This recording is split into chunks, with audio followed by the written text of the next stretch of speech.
ఏపీలో BC reservation పెంపుపై మంత్రుల భేటీ.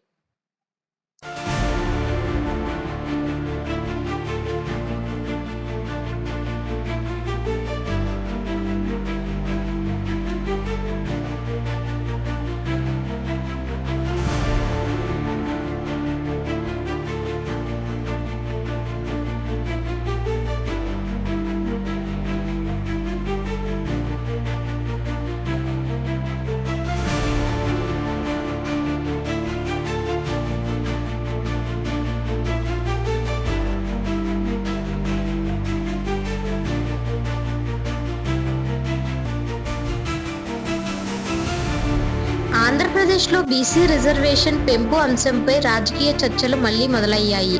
ఈ రోజు ముఖ్యమంత్రి అధ్యక్ష తన మంత్రుల సమావేశం జరిగింది. బీసీ సమాజానికి మరిన్ని అవకాశాలు ఇవ్వాలని ప్రభుత్వం ఆలోచిస్తోంది. సమావేశంలో పలువురు మంత్రులు మాట్లాడుతూ బీసీ వర్గం రాష్ట్రంలో పెద్ద సంఖ్యలో ఉందని, వారి అభివృద్ధి కోసం రిజర్వేషన్ పెంపు అవసరమని అన్నారు. విద్యా ఉద్యోగాల్లో బీసీలకు మరింత న్యాయం జరగాలని కోరారు. అధికారులు నివేదిక ప్రకారం బీసీ వర్గాల పరిస్థితి ఇంకా వెనకబడినదే కాబట్టి రిజర్వేషన్ పెంపు ద్వారా వారికి సహాయం చేయాలని సూచించారు. సీఎం మాట్లాడుతూ ప్రజలకు న్యాయం చేయడం మా బాధ్యత. బీసీ వర్గాల అభివృద్ధి కోసం చట్టపరమైన అంశాలు, కోర్టు తీర్పులు, భవిష్యత్ సమస్యలపై వారు వివరించారు.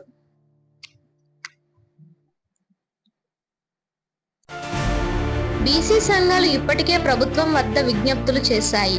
రిజర్వేషన్ పెంపు చేస్తే వారి పిల్లలకు విద్య, ఉద్యోగాల్లో మరిన్ని అవకాశాలు వస్తాయని వారు చెబుతున్నారు. అయితే మరోవైపు ఇతర వర్గాల నుండి కొన్ని అభ్యంతరాలు రావచ్చని అధికారులు అంచనా వేస్తున్నారు.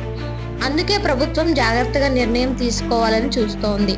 మొత్తం మీద ఏపీలో బీసీ రిజర్వేషన్ పెంపుపై కీలక చర్చలు మొదలయ్యాయి. మంత్రుల సమావేశంలో వచ్చిన నిర్ణయాలు ఆధారంగా త్వరలో ప్రభుత్వం స్పష్టం చేయనుంది.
కేంద్ర ప్రభుత్వ సహకారంతో ఏపీలో 51 ప్రాజెక్టులు.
ఆంధ్రప్రదేశ్ రాష్ట్రంలో అభివృద్ధి పనులు వేగంగా సాగుతున్నాయి.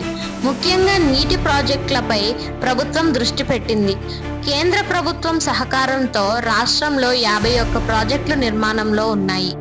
వీటిలో పోలవరం ప్రాజెక్ట్ ప్రధాన ఆకర్షణంగా నిలుస్తోంది. గోదావరి నదిపై నిర్మిస్తున్న ఈ ప్రాజెక్ట్ పూర్తయితే రాష్ట్రానికి నీటి కొరత సమస్యలే ఉండవు. లక్షల ఎకరాలకు సాగునీరు అందుతుంది. సీఎం చంద్రబాబు మాట్లాడుతూ, కేంద్ర సహకారం వల్లే ఈ ప్రాజెక్టులు వేగంగా ముందుకు వెళ్తున్నాయి. పోలవరం ప్రాజెక్ట్ కంప్లీషన్ ఆంధ్రప్రదేశ్ చరిత్రలో ఒక మైలురాయి అవుతుందని అన్నారు. 51 ప్రాజెక్టులలో అనేక చిన్న పెద్ద నీటిపారుదల పనులు ఉన్నాయి. వీటి ద్వారా వ్యవసాయం బలపడుతుంది. రైతులకు మంచి లాభాలు వస్తాయి. రైతులు కూడా ఈ నిర్ణయాలపై ఆనందం వ్యక్తం చేస్తున్నారు. నీరు అందితే పంటలు బాగా వస్తాయి, అప్పుల భారం తగ్గుతుంది అని వారు చెబుతున్నారు. అధికారులు చెబుతున్న వివరాల ప్రకారం పోలవరం ప్రాజెక్ట్ పనులు చివరి దశకు చేరుకున్నాయి. మిగిలిన పనులు త్వరలో పూర్తవుతాయని చెప్పారు. కేంద్ర ప్రభుత్వం కూడా అన్ని విధాలుగా సహకరిస్తామని హామీ ఇచ్చింది. అవసరమైన నిధులు, టెక్నికల్ సపోర్ట్ అందిస్తామని తెలిపింది. మొత్తం మీద 51 ప్రాజెక్టుల నిర్మాణంతో ఆంధ్రప్రదేశ్ అభివృద్ధి ఒక కొత్త దిశలోకి వెళ్తుంది. పోలవరం ప్రాజెక్ట్ పూర్తయితే రాష్ట్రానికి నీటి సమస్య తగ్గి వ్యవసాయ రంగం మరింత బలపడుతుంది.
హైదరాబాద్ లో భారీ వర్షాలు.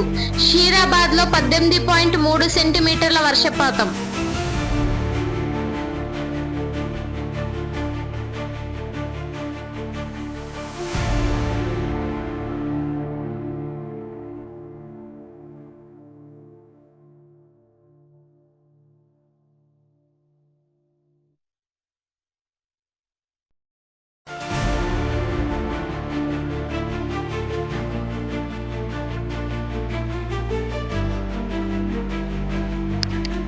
హైదరాబాద్ నగరాన్ని భారీ వర్షాలు ముంచెత్తాయి.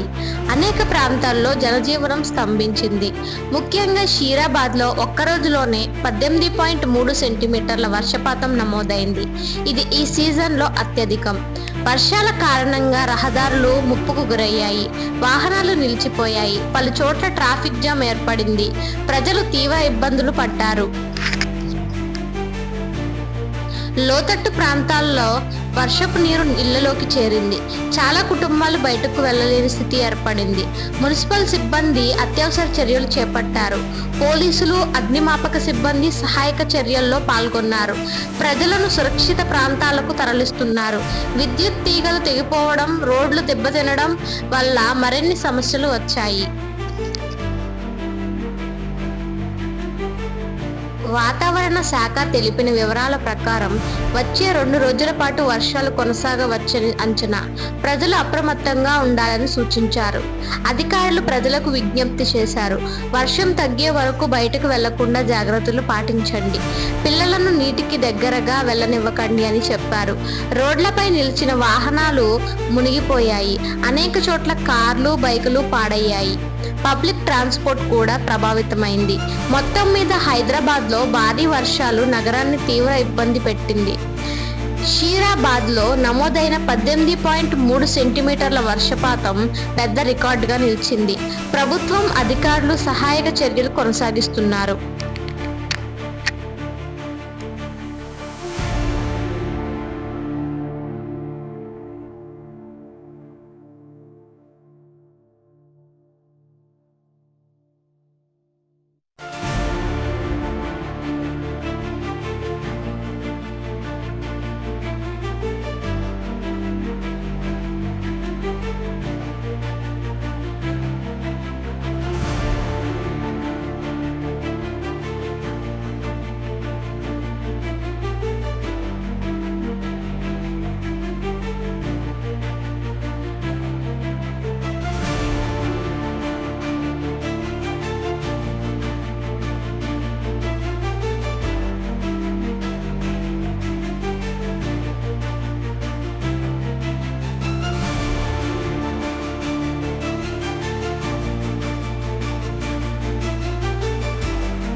వర్షాలపై అధికారులు అప్రమత్తం అవ్వాలని సీఎం రేవంత్ రెడ్డి ఆదేశాలు.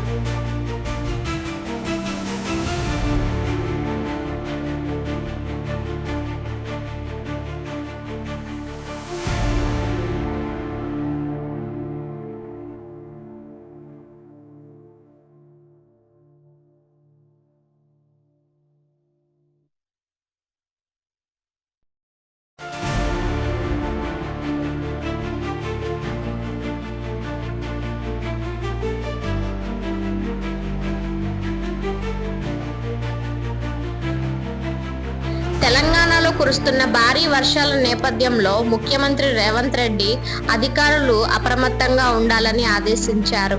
హైదరాబాద్ సహా అనేక జిల్లాల్లో వర్షాలు తీవ్ర ఇబ్బందులు కలిగిస్తున్నాయి. సీఎం రేవంత్ రెడ్డి మాట్లాడుతూ, ప్రజల ప్రాణాలు రక్షించడం మొదటి ప్రాధాన్యం. అధికారులు రాత్రింబవళ్లు పనిచేయాలి. ఎక్కడ సమస్యలు వస్తే వెంటనే స్పందించాలి అని ఆదేశించారు. లోతట్టు ప్రాంతాల్లో నీరు చేరిన కుటుంబాలను సురక్షిత ప్రాంతాలకు తరలించాలని, రహదారులపై నీరు నిలిచిన చోట వెంటనే చర్యలు తీసుకోవాలని సూచించారు. విద్యుత్, రహదారులు, నీటి మరుగుల సమస్యపై ప్రత్యేక దృష్టి పెట్టాలని మున్సిపల్, పోలీస్, విద్యుత్ శాఖలకు ప్రత్యేక ఆదేశాలు ఇచ్చారు. సీఎం ప్రజలను కూడా అప్రమత్తం చేస్తూ, వర్షం తగ్గే వరకు బయటకు వెళ్లకండి, అధికారులు ఇచ్చే సూచనలను పాటించండి అని విజ్ఞప్తి చేశారు. మొత్తం మీద భారీ వర్షాల కారణంగా రాష్ట్ర ప్రభుత్వం పూర్తి అలర్ట్ మోడ్లోకి వెళ్లింది. సీఎం రేవంత్ రెడ్డి స్వయంగా పరిస్థితులను పర్యవేక్షిస్తున్నారు.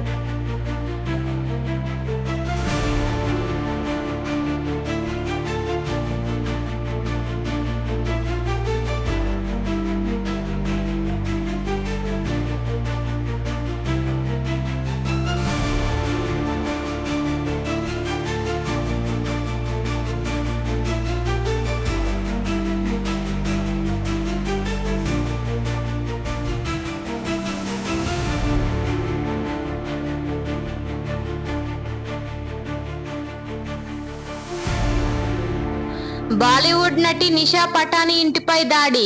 తుపాకీలతో వచ్చిన దుండగులను పోలీసులు ఎదుర్కొన్నారు.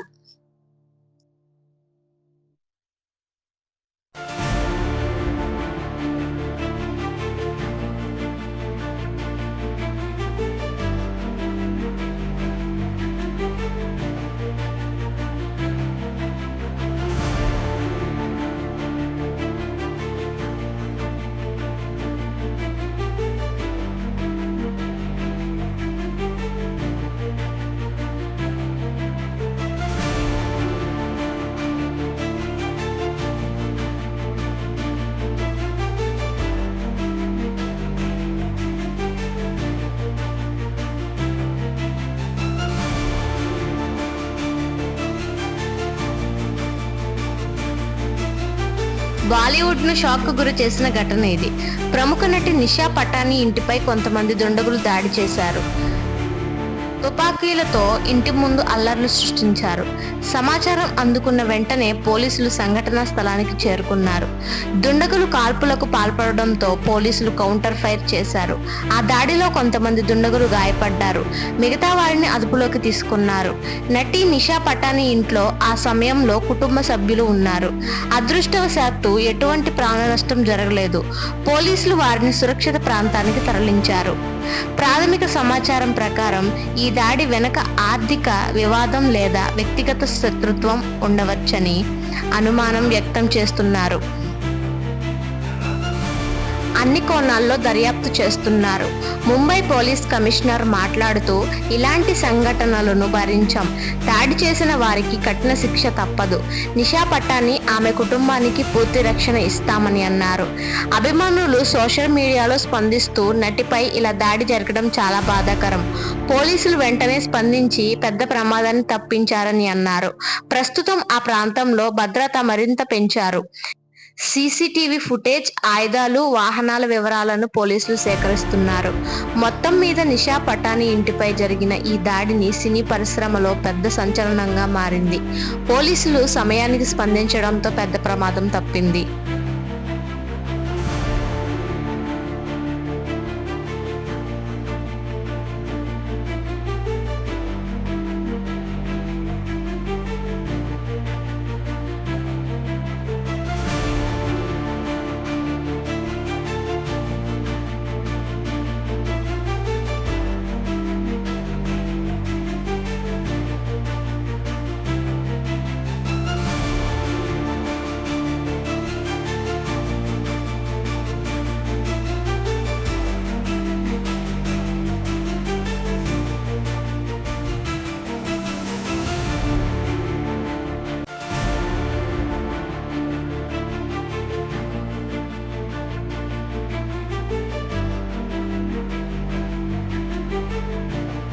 ఉక్రెయిన్ సమస్యపై రష్యా అధ్యక్షుడితో మాట్లాడిన ప్రధానమంత్రి మోదీ సమస్య పరిష్కారం కోసం కృషి చేస్తానని హామీ.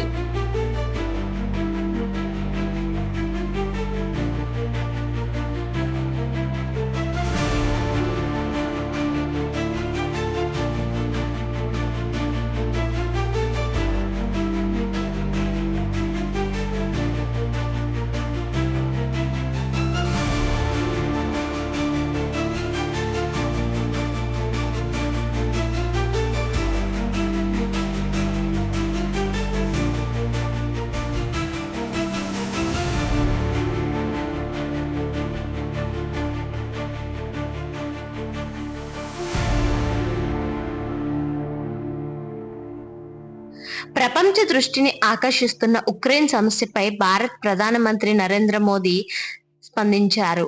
రష్యా అధ్యక్షుడు పుతిన్తో ఫోన్లో మాట్లాడి శాంతి కోసం భారత్ ప్రయత్నిస్తుందని చెప్పారు.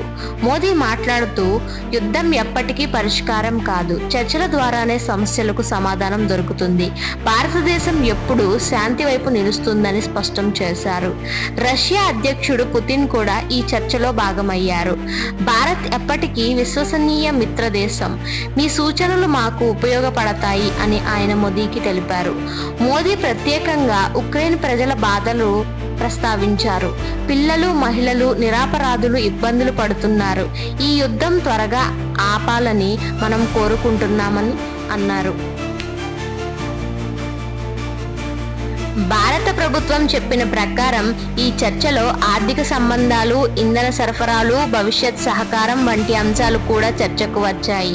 కానీ ప్రధాన దృష్టి ఉక్రెయిన్ సమస్యపైనే ఉందని అధికారులు తెలిపారు. మోదీ ప్రపంచ దేశాలకు విజ్ఞప్తి చేశారు. ప్రతి దేశం శాంతి కోసం కృషి చేయాలి, ఎటువంటి విధానాన్ని హింసతో కాకుండా చర్చలతో పరిష్కరించాలని ఆయన పిలుపునిచ్చారు. అంతర్జాతీయ మీడియా కూడా ఈ చర్చను ప్రాధాన్యంగా ప్రచారం చేస్తోంది. భారతదేశం మధ్యవర్తి పాత్ర పోషించడం విశేషమని విశ్లేషకులు చెబుతున్నారు. మొత్తం మీద ఉక్రెయిన్ సమస్యపై మోదీ పుతిన్ చర్చ కొత్త ఆశలను రేకెత్తిస్తోంది. సమస్యను శాంతియుతంగా పరిష్కరించేందుకు భారత్ తన వంతు కృషి చేస్తోంది.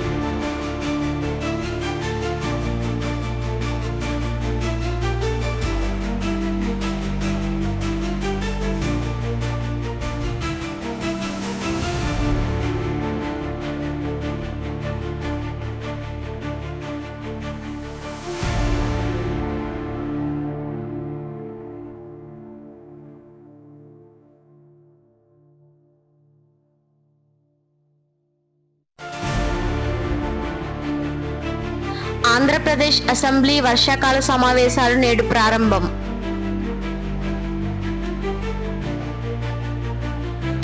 ఆంధ్రప్రదేశ్ రాష్ట్రంలో అసెంబ్లీ వర్షాకాల సమావేశాలు నేడు ప్రారంభమయ్యాయి. ముఖ్యమైన చట్టాలు, ప్రజల సమస్యలు, అభివృద్ధి అంశాలపై చర్చలు జరుగుతున్నాయి. సీఎం చంద్రబాబు మాట్లాడుతూ, ఈ సమావేశాల్లో రాష్ట్రానికి అవసరమైన కీలక నిర్ణయాలు తీసుకుంటున్నాం. ప్రజలకు ఉపయోగపడే చట్టాలు, విధానాలు ప్రవేశపెడతామని అన్నారు. ప్రభుత్వం తీసుకుంటున్న పథకాలు, కేంద్ర సహాయం, కొత్త పెట్టుబడులు, వ్యవసాయం, విద్య, వైద్య రంగాలపై విస్తృతంగా చర్చలు జరుగుతోందని అధికారులు తెలిపారు. ఈ సీజన్లో కురుస్తున్న వర్షాల కారణంగా రాష్ట్రంలో ఏర్పడుతున్న సమస్యలను కూడా అసెంబ్లీలో చర్చించనున్నారు. ప్రత్యేకించి పంటలు నష్టం, రోడ్లు దెబ్బతినడం, వరద నియంత్రణపై ప్రతిపక్షం ప్రశ్నలు అడగనుంది. ప్రజలకు మేలు కలిగించే విధంగా ప్రతిపక్షం, ప్రభుత్వం కలిసి పనిచేయాలని స్పీకర్ పిలుపునిచ్చారు. సమావేశాల కోసం భారీ భద్రత ఏర్పాట్లు చేశారు.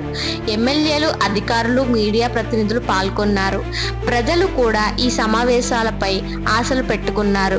మన సమస్యలకు పరిష్కారం దొరకాలని కోరుకుంటున్నామని ప్రజలు భావిస్తున్నారు. మొత్తం మీద నేటి నుంచి ప్రారంభమైన వర్షాకాల అసెంబ్లీ సమావేశాల్లో రాష్ట్ర భవిష్యత్తు నిర్ణయాలకు కీలకం కానున్నాయి.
మూసీ రివర్ ఫ్రంట్ అభివృద్ధికి యూకే కంపెనీలతో భాగస్వామ్యం కోరిన CM Revanth Reddy.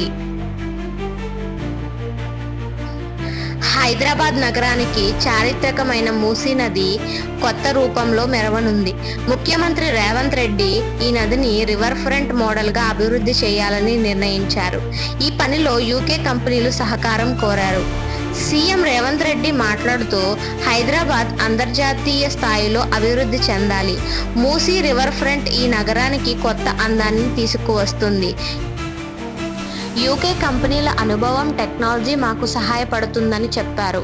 Musi river front ప్రాజెక్టులో పార్కులు, రోడ్లు, నీటి శుద్ధ సదుపాయాలు, పర్యాటక సెంటర్లు నిర్మించనున్నారు. దీనివల్ల ప్రజలకు విశ్రాంతి స్థలాలు లభిస్తాయి.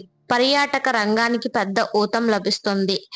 యూకే కంపెనీలు ఈ భాగస్వామ్యంపై ఆసక్తి చూపించాయని సమాచారం. మూసీ రివర్ ఫ్రంట్ ప్రాజెక్టులో మేము సహకరిస్తాం, మా టెక్నికల్ సపోర్ట్ అందిస్తాం అని వారు హామీ ఇచ్చినట్లు తెలిసింది. ప్రాజెక్టు పూర్తయ్యాక మూసీ నది కాలుష్య సమస్య తగ్గుతుంది.